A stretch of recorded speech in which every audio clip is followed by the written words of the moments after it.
In early 2013, the 21-year-old Canadian college student set out to travel along the coast of California. But just days into her adventure, things took a dark turn. While staying at the infamous Cecil Hotel in downtown Los Angeles, Lam went missing and was never seen alive again. Elisa Lam was found dead in a water tank on the roof of the Cecil Hotel after displaying bizarre behavior in an elevator, captured on CCTV. No drugs were found in her system, and the route to the tank was extremely hard to access. Investigators searched the property, located near LA's Skid Row, but came up empty-handed. It wasn't until detectives reviewed hundreds of hours of surveillance footage from security cameras that they discovered what may have been Lam's final moments. In a haunting, now famous clip, Elisa Lam appeared in an elevator, moving strangely. She pressed several buttons all at once, stepped in and out of the elevator, and peered anxiously into the hallway, like she was afraid someone might be following her. Her actions didn't make sense, but the fear in her body language felt real. It would be the last time anyone saw her alive. On February 19, 2013, almost 3 weeks after she went missing, Lam's body was finally uncovered. Her death was eventually ruled an accidental drowning, with her bipolar disorder listed as a significant contributing factor. How did she manage to get onto the roof, an area supposedly restricted, and into the water tank on her own? Lam was a 21-year-old college student who was born and raised in Canada. She was in the middle of her undergraduate degree at the University of British Columbia, although she had not taken a class at the school since the summer of 2012. Classmates told the outlet that Lam was one of the friendliest people they knew, but internally, she also struggled with mental health issues. In 2012, Lam shared that she had experienced a relapse.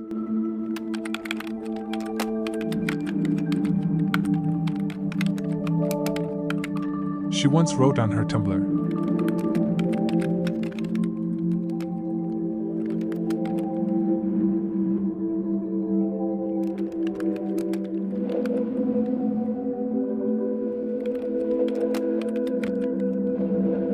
amid her struggles, Lam had been diagnosed with bipolar disorder and had been prescribed several medications to help treat her condition. While she was in possession of prescriptions, homicide detective recalled that Lam's family said she had a history of not taking her medication. In fact, on several prior occasions, Lam had dealt with hallucinations and delusions after not taking her medications. She was allegedly hospitalized at least once to treat her condition. Elisa's sister said that Elisa had a history of not taking her medication and several times previously that had caused her to have some type of mental breakdown. In early 2013, Lam embarked on a trip around California. She spent time in San Diego, posting photos from the city's zoo on social media, before heading to Los Angeles on January 26th and checking into the Cecil Hotel 2 days later. During her stay in hotel, she attended a taping of a late-night television show but according to the police, started acting erratically and was escorted off the property by security.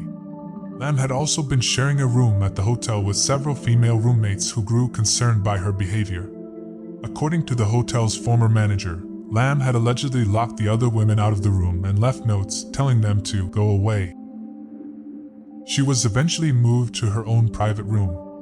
Hotel manager says that she was being disruptive. She was leaving these notes on other guests' beds. Go away, go home. Lam was last seen on January 31st. That day, she spent time at the Last Bookstore, a shop just a few blocks from the Cecil Hotel. According to the store's manager, Lam purchased gifts to bring home to her family.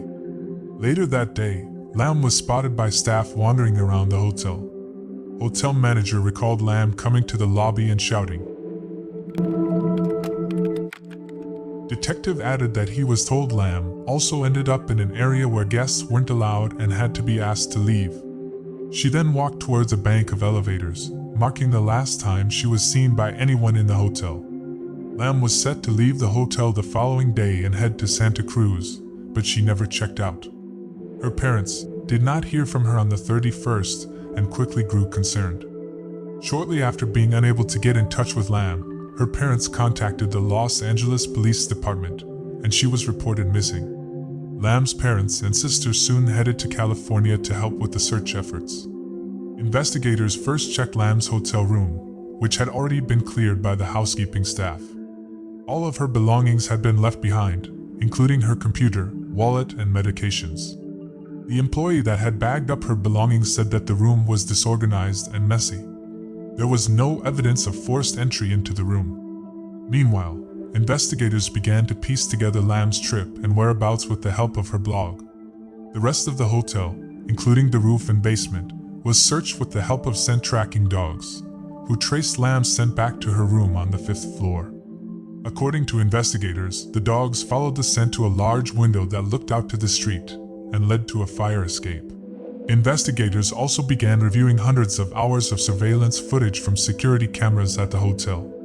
While there was no camera on the floor where Lam was staying, a clip of her in an elevator on the night she went missing was uncovered. In the bizarre footage, Lam could be seen acting erratically, almost appearing to communicate with someone. She then proceeded to press almost every button in the elevator. At times, Lam peered around the corner of the open door before jumping back inside, seemingly hiding in the corner. The door remained open for the duration of her time in the elevator, which Lam eventually exited. Later, the elevator returned to normal working order. Nearly 2 weeks after her disappearance, investigators decided to release a clip of the elevator footage to the public in the hopes they could find a new lead. Instead, it opened the floodgates for conspiracy theorists to formulate their own ideas of what happened to Lam. Disturbingly, residents at the hotel complained of foul-tasting water and a maintenance worker went to investigate. Residents had been using this water to brush their teeth, take showers, and even as drinking water for 19 days. On February 19th, a hotel employee began to search for the root of the problem, eventually checking the water tanks on the roof of the building. The roof has 4 tanks. He thought that there was no water in the tanks or it was clogged. The main tank is where the water starts to circulate. He went to have a look. There is a ladder on the roof to get to the tanks. On top of the tank there's a little hatch. He noticed the hatch on one of the tanks was open, and when he looked inside, he uncovered Lam's body. Her clothes sunk to the bottom of the tank. An autopsy revealed that there was no evidence of a struggle, no injuries that could have led to her death or evidence of sexual assault. Toxicology results also found there were no illicit drugs in her system. Investigators also ruled out the involvement of a third party, considering it would have been impossible for someone to force Lam's body inside the water tank without injuring her. With no cuts, bruises, or other markings, the police decided that foul play was unlikely. But how did she end up here in a water tank on the roof of the Cecil Hotel? Based on the toxicology results, Lam's behavior leading up to her death, and her history of not taking her medication, investigators believe she may have had a psychotic episode. Elisa Lam's sister said that in the past, she would become frightened, she would become delusional, she would run and hide. Authorities believe Lam used the fire escape to reach the roof and then climbed the ladder to the water tank. Investigators believe that Lam attempted to stay afloat for as long as possible, even removing her clothing to prevent it from dragging her down. She ultimately succumbed to accidental drowning. The Cecil Hotel has an infamous history of guests and residents committing suicide. The Cecil was built in 1924. It was intended to be a jewel of the downtown area. The 19-story hotel has over 700 guest rooms, many filled with permanent residents. The hotel has a checkered past, with many tragedies within its walls. Negativity emanates from the bricks that construct the hotel, which has borne witness to over 80 deaths, murders, overdoses, and suicides. From the 1940s through the 1960s, guest suicides occurred with regularity. Some unfortunate people died within their rooms from poison, gunshots, or razor blades, while others flung themselves from the rooftop. An unstable woman threw her newborn baby out of the window. The serial killer, Richard Ramirez, infamously called the Night Stalker, guilty of killing 40 women during the 80s, had been living in this hotel. Theories behind her death. Some theorize that Lam was murdered and her body was strategically placed in the water tank. Despite the absence of physical evidence of foul play or any known companions on the night of her disappearance, suspicions linger. Lam had even mentioned a creeper at the hotel in a blog post, but no signs of physical trauma or sexual assault were found in the autopsy. Elisa Lam was mentally ill, and she used to take antidepressants, antipsychotics, and mood stabilizers. According to the toxicology report, on the day of her missing, she had taken antidepressants and not the other medicines. Antidepressants alone can cause severe mania, inducing symptoms like hallucination, delusion, paranoia, and lack of insight. Some believe that Lam's elevator video suggests that she was afraid someone was following her. In the footage, she looks out into a hallway before jumping back in to frantically push the buttons. She seemed to be hiding in a corner, trying to make herself small and be out of sight. Police said that at one point they did see Lam come in with two gentlemen who gave her a box. They were never captured by the cameras again.